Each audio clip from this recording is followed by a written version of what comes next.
She was once the face of every major magazine cover, a runway queen whose beauty seemed untouchable.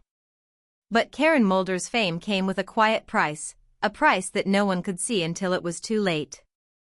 In Part 1, we explored her rise to the top and her shocking disappearance from the spotlight.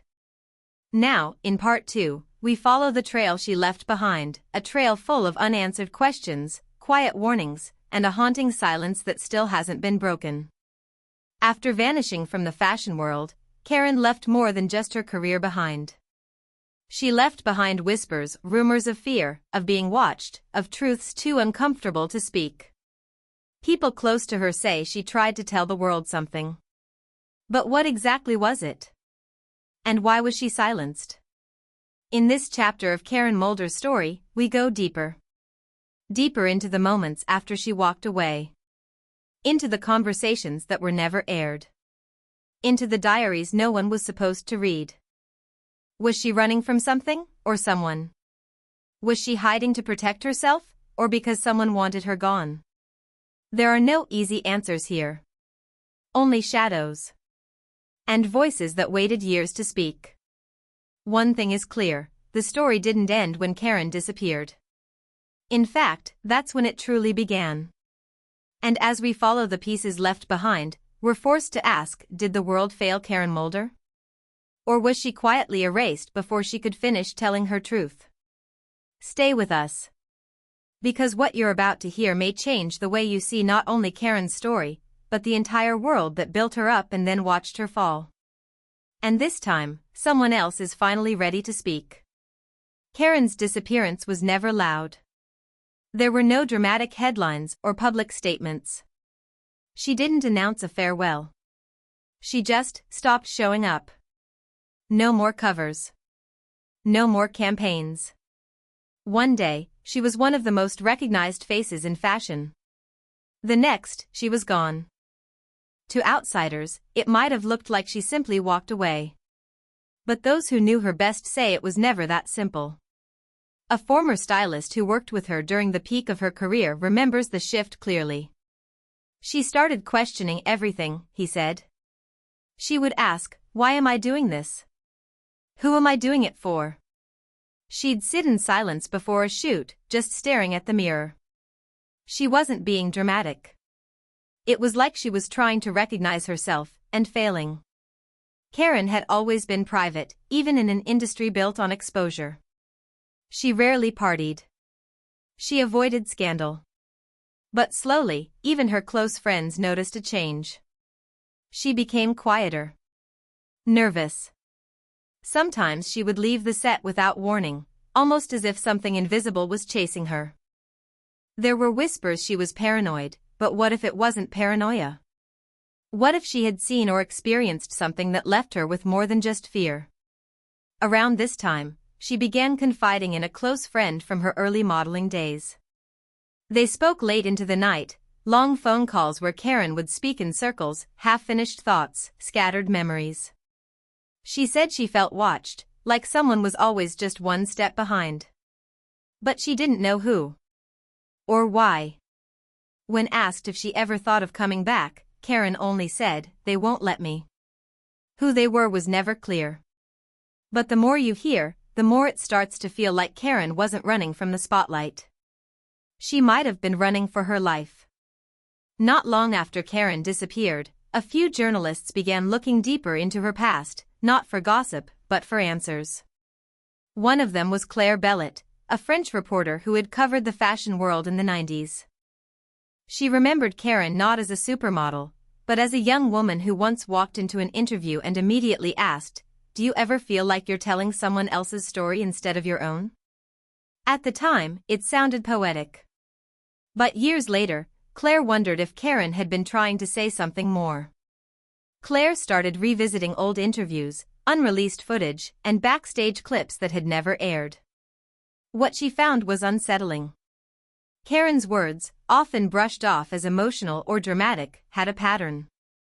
A quiet repetition of certain themes: control, silence, memory loss, and fear. It was as if she had been trying to say something all along, hidden between smiles and posed photographs. And no one had listened.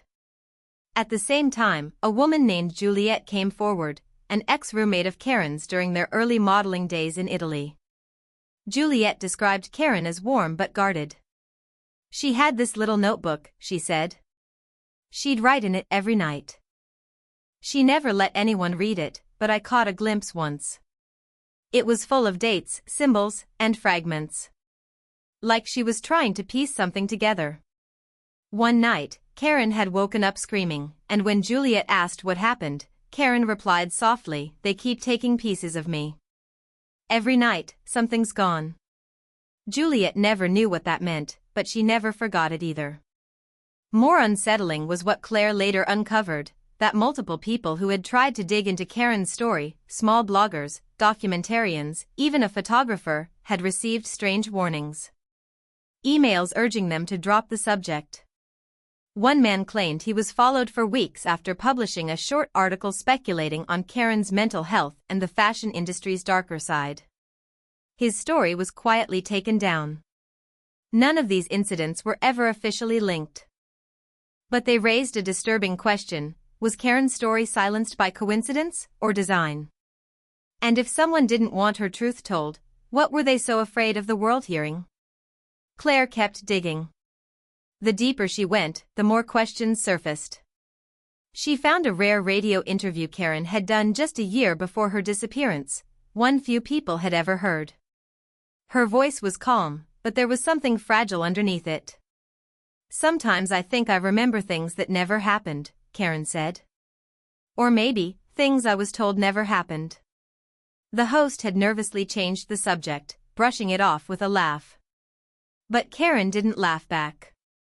She simply went quiet. That silence now echoed louder than anything she'd said. At this point, Claire was determined to find anyone, who could speak without fear. She eventually tracked down a former assistant who had worked with Karen in the late 90s. He insisted on meeting in person, not over the phone. He looked over his shoulder twice before even speaking. She was scared, he said. But not of her career ending. She was scared of what she might say by accident. He remembered Karen once getting up in the middle of a shoot, pale and shaken. She had said she saw someone watching her from behind a light rig. When they checked, no one was there. But Karen insisted, "They're always there. Just not when you look." This same assistant shared a detail that changed everything. Karen had been planning to release a personal memoir. Not through a publisher, she wanted to do it quietly, anonymously, online. He helped her type out early chapters. But one day, everything was gone. Her files, her drafts, even the computer. "She looked at me like she knew it would happen," he said. Like she never expected the truth to live very long. Claire started to feel the weight of what she was uncovering. The stories weren't adding up, but they were connecting. Every piece of Karen's life that disappeared, every person silenced, every moment dismissed, wasn't random. It felt like a pattern.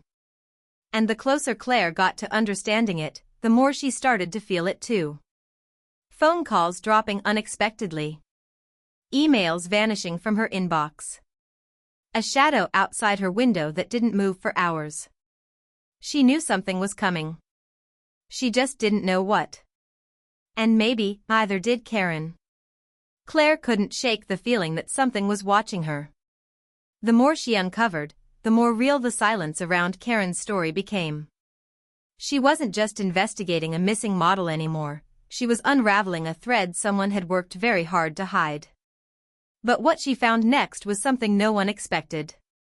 While searching through an old digital archive of fashion show footage, Claire stumbled across a mislabeled folder. It was from a 1998 Paris runway event. Karen was listed as a last-minute cancellation, but the raw footage told a different story. There, just off stage, the camera caught her standing in the shadows, her face pale, eyes darting, lips moving as if whispering something to herself. She wasn't part of the show, yet she was there. Watching. Waiting. What was she doing at an event she was officially not invited to? Claire slowed down the footage, replaying it frame by frame. In one chilling moment, Karen turned to the camera, her eyes locking directly into the lens, and mouthed 3 words. The video quality was grainy, but there was no mistaking it. Please help me. The camera panned away seconds later, as if whoever was filming hadn't noticed. The footage had never been aired.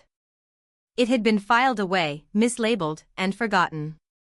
Or maybe, someone wanted it buried. Claire had to ask herself, why was Karen at that show if she had already stepped away from modeling? And what happened after? Then came the second twist. A private investigator, hearing about Claire's search, contacted her anonymously.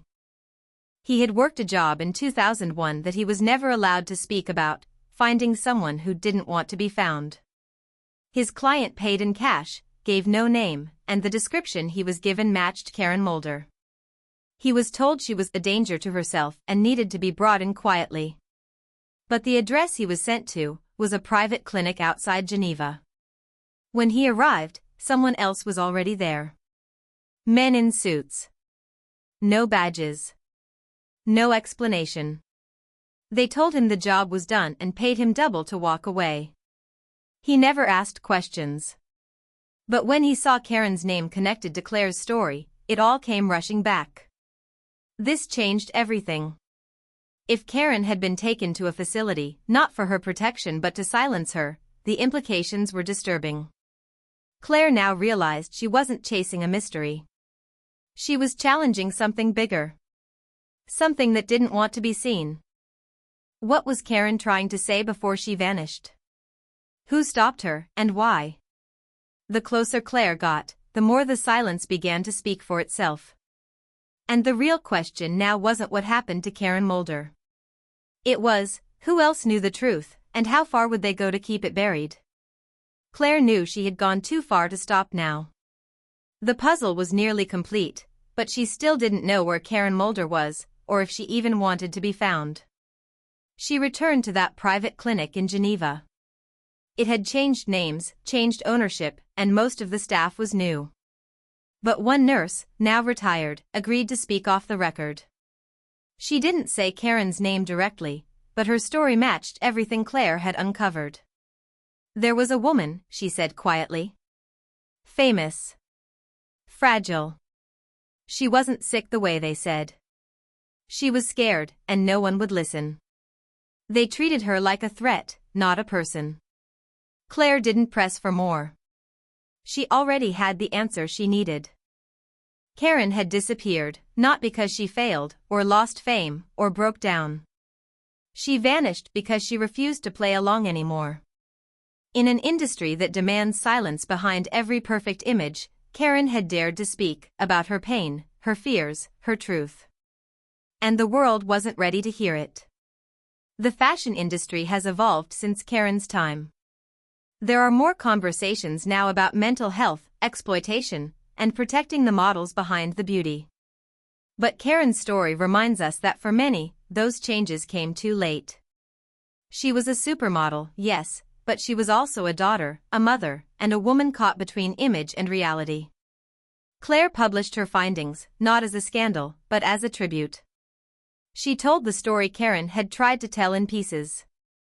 And though Karen herself never resurfaced, the silence around her began to shift.